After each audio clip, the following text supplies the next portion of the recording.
Punta tayo kung sa mainit na issue, itong latest na speech ni Speaker Romualdez, dating Speaker Romualdez. Anong inyong reaction nung una nyong napanood itong speech ni Speaker Romualdez?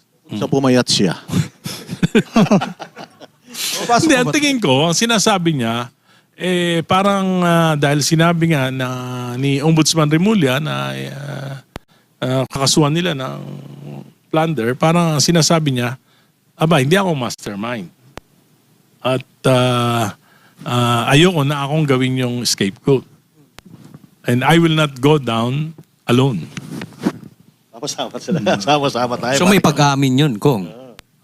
Hindi ko alam. Indirectly. Pero, siguro, hayaan na natin sa imagination ng lahat yung kanilang yung Pero ibig kung sabihin. alam ako, Pero ang ibig sabihin, kasi ang problema talaga, maraming pinapangako si Presidente na hindi niya natutupad. Di ba? Una, sabi niya, pa-imbestigahan niya talaga. So, binuo niya yung ICI, Independent Commission for Infrastructure. Magaling si Babe Singson, magaling si Pajardo, nag-resign. Hindi na ponduan. At ang pinakamahalaga na report dapat ng ICI, hindi lang kung sino yung mga nagkasala. Ang pinakamahalaga doon, ano yung proseso na nangyari kung bakit umabot sa ganito yung korupsyon. Kasi kung nakita yung proseso na pag-aralan at nagbigay ng recommendations kung paano, para hindi na maulit ito, maganda sana. Pero hanggang ngayon, hindi natin alam kung ano naging silbi nung ICI. Pangalawa, sinabi niya, priority legislation niya, yung Independent Commission. Isa nga ako sa author ng Independent Commission for Infrastructure. Corruption in Infrastructure. So, minadali yan. Dahil sabi niya, priorities. Minadali namin yan. Nag-overtime kami. Naipasa namin sa committee. Tapos biglang hininto. Maski si Senator Soto, sabi niya, ipapasa ng Senado. Biglang nahinto. Pero diba? kung... Pangatlo, sabi niya, yung political reforms. Ako yung unang-unang nagsalita sa Kongreso na ang pinakamalaking dapat na gawin ng Pangulo para mahinto ito, political reforms. Yung prosecution ng mga offenders, may legal na proseso yan. Matagal na yan. Matagal yang gawin. Due process. Pero, dahil nangyari yan, may utang ang Pangulo sa bayan na magkaroon ng mga reforma. At sinabi ko nga, isa sa mga reforma na isang dahilan ng korupsyon, yung anti-political dynasty. So, prioritize niya rin. Di ba? Sinabi niya, priority. Sabi niya, priority. Priority. Pagkatapos, nag-file yung anak niya ng hoax, anti-political, hindi naman anti-political yun eh. Ano yun? Pro-political dynasty. Institutionalizing political dynasties. Kaya, sabi ko, marami siyang pangako na hindi niya natutupad. Sabi niya, magpapakulong siya December. Walang nangyari. Ngayon, nagsalita si Ombudsman Remulla, May. Malapit na yung May. Magiging mainit daw ang At summer. ngayon, siguro, talagang maliit na yung elbow room ng administration. Pag hindi pa matutupad to, talagang medyo mako-question na talaga yung credibilidad nila na bigyan ng solusyon. Itong pinakamalaking nakawan na nangyari sa national, sabi ko nga, the greatest heist in the history of Philippine budgeting and infrastructure. Nagtuturuan na sila ngayon, no? Kahapon maraming naganap. May nagsalita si Boying Remulla na hindi papayagan si Martin Romualdez. And after that, nagbigay ng speech si Martin Romualdez. Then It's after that, actually a threat na huwag niyo akong gagalawin. Pag ginalaw niyo ako, It's a warning. so tingin nyo kung it's a threat. tingin nyo kung takot din sila kay Martin Romualdez kasi parang maraming It alam will eh. depend on what will be their actions after the speech of... Pero kung tinutumbok ni Speaker Romualdez doon na sa executive nagsimula. Yes. Hindi. Nag-ending din Sinabi ni ang execution, budget execution. Kami gumagawa ng budget pero nag-execute yung executive. Kung merong flood control ghost project, executive yan, hindi yan legislative. Yun ang sinasabi. Hindi nga po niya ito pinangalanan direkta si Bongbong Marcos. Pero sa inyong palagay po, sa Basta tingin niyo po, sinasabi niya executive. Kaya nga sabi ko, it's a threat. Ngayon, to whom sila na nagkakaintindihan. No? Pero kayo po, naniniwala po ba kayo, Kong, na si President Marcos ang mastermind ng lahat ng korupsyon na nangyayari ngayon dito? Well, ang sinabi ko nga, di ba, it's a question of complicity or competence. And both are impeachable offense. Para sa'yo, Kong. Para sa'yo lang. Niniwala ka ba o... Yun nga, sinabi ko, it's a question of... kasi I don't want to, to prejudge. Kasi may dalawang possibility. Ang dalawang possibility, competency or complicity. But again, both are impeachable. Yes. So yung magpinsan, Kong Erice, sa tingin ninyo, kasi nababalitaan niyo yan, meron ng lamat yung dalawang magpinsan. Hindi, ayoko makailan doon sa relasyon nila. Ayoko Hindi, I mean, doon sa Kasi, political. Alam mo, kaya ang sinasabi ko, ayoko na mag-speculate. Ayoko mag-speculate. Yung gusto kong mga salita, may pinanggagalingan na basihan. Ayoko nang dahil lang sa ganyan, ay meron na ako kagad na conclusion. Di ba? So, mas maganda na ika nga maunawaan ito sa perspektibo na fair at hindi dahil sa galit ka sa isang tao lahat ng Nagsisisi. hindi lang nagsisisi kundi magiging bias ka na sa mga sa paghusga mo sa kanya.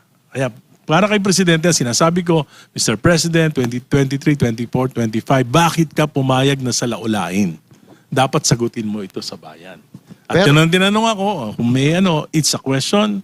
Tinanong ako kung sa tingin ko may kinalaman ng Pangulo. Sabi ko, it's a question of competence, complicity or competency. Kaya ko natanong yun kasi posible na merong ghost projects, flood control scandal. Hindi posible, talaga meron. Posibleng magkasama yung dalawang magpinsan or yun na nga, Ano na yun yung determination of facts na yun So, dapat talaga ang pinakamalaking responsibilidad ng Pangulo, pag-imbestigahan niya ng fair. Kaya nga dapat may independent commission.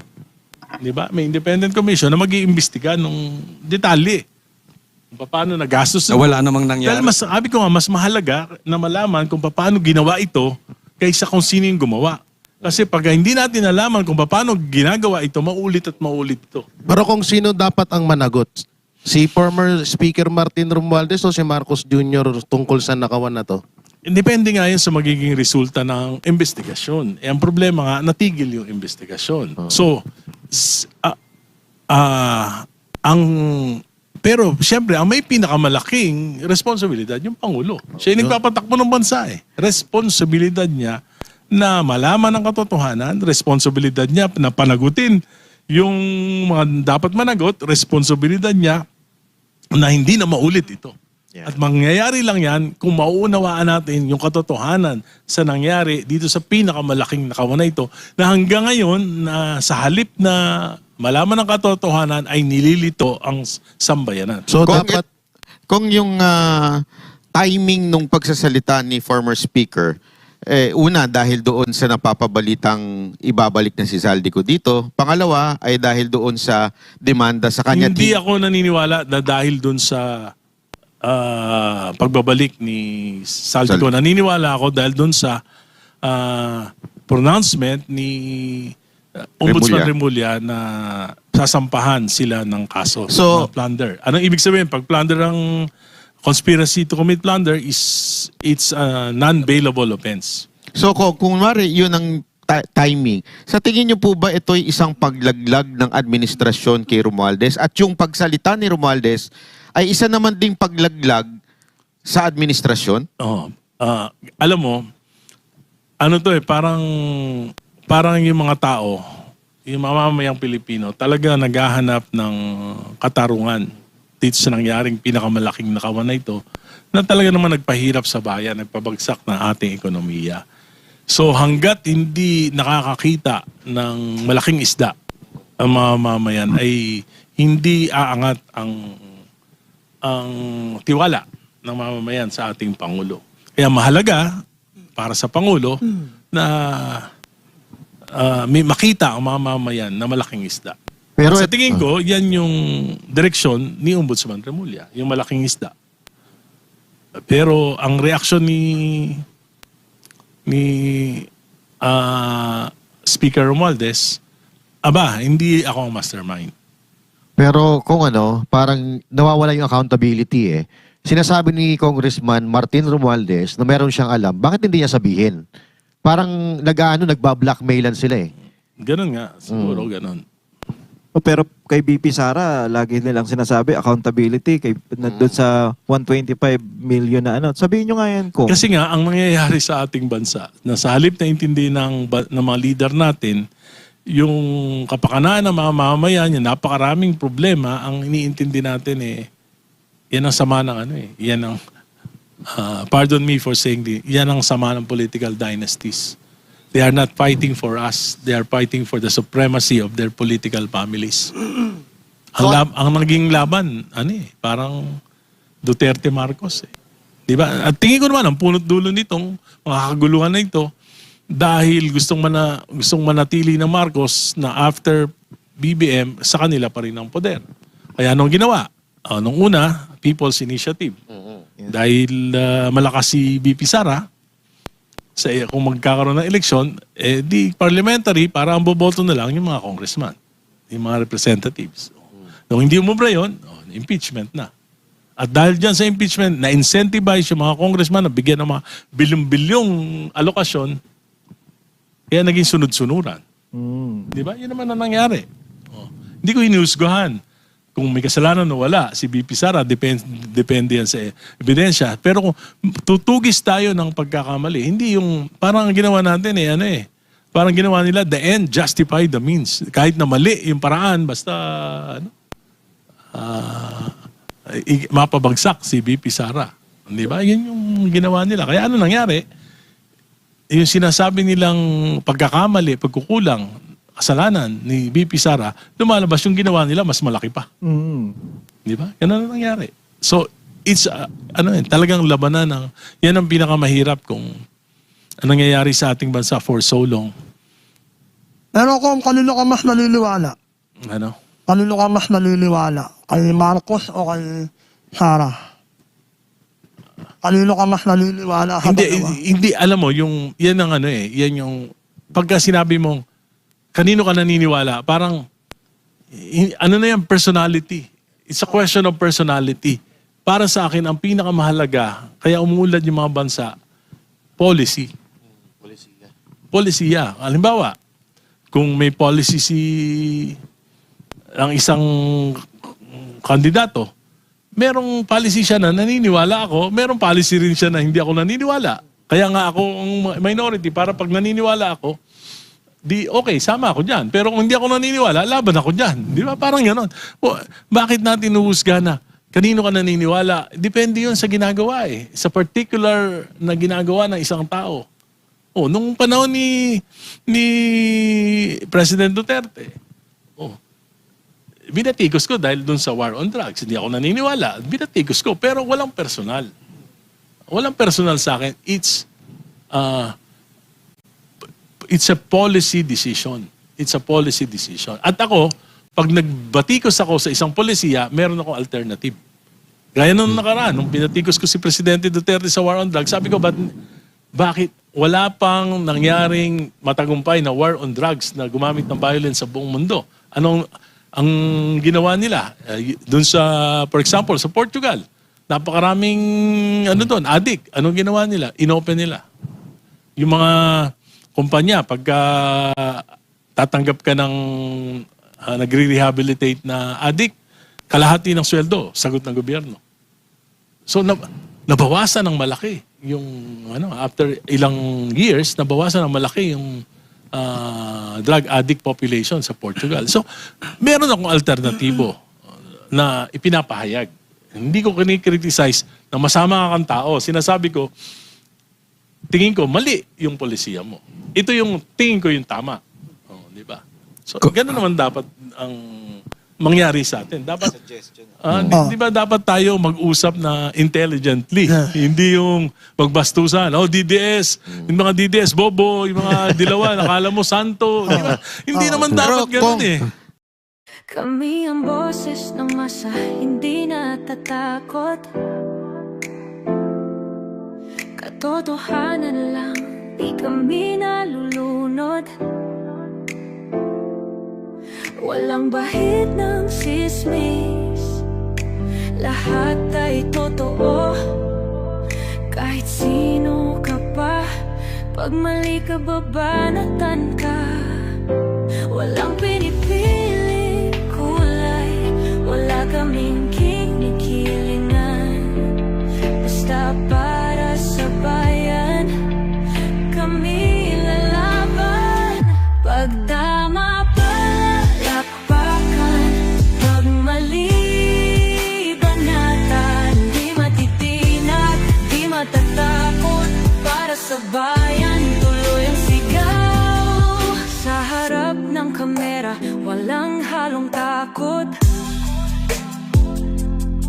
Mga baluktot, lahat kayo'y tutumba. Ang hustisya at totoo, yun lang ang mahalaga. Kahit sinong harang, di kami matitinag. Walang pinipiling kulay, wala kaming kinikilingan. Basta para sa bayan, kami lalaban. Pag tama palakpakan, pag mali banatan. Di matitinag, di matatakot, para sa bayan tuloy ang sigaw. Kung nasa tama ka, ikaw ay aming kasama. Pero pag mali ka, handa ka na bang mabasag? Banateros kami, walang inuunan. Dahil bayan muna, bago ang sarili.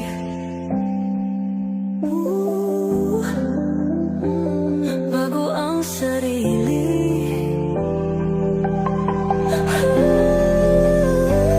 Pag tama palakpakan, pag mali banatan. Banateros ang sigaw, katotohanan ang laban.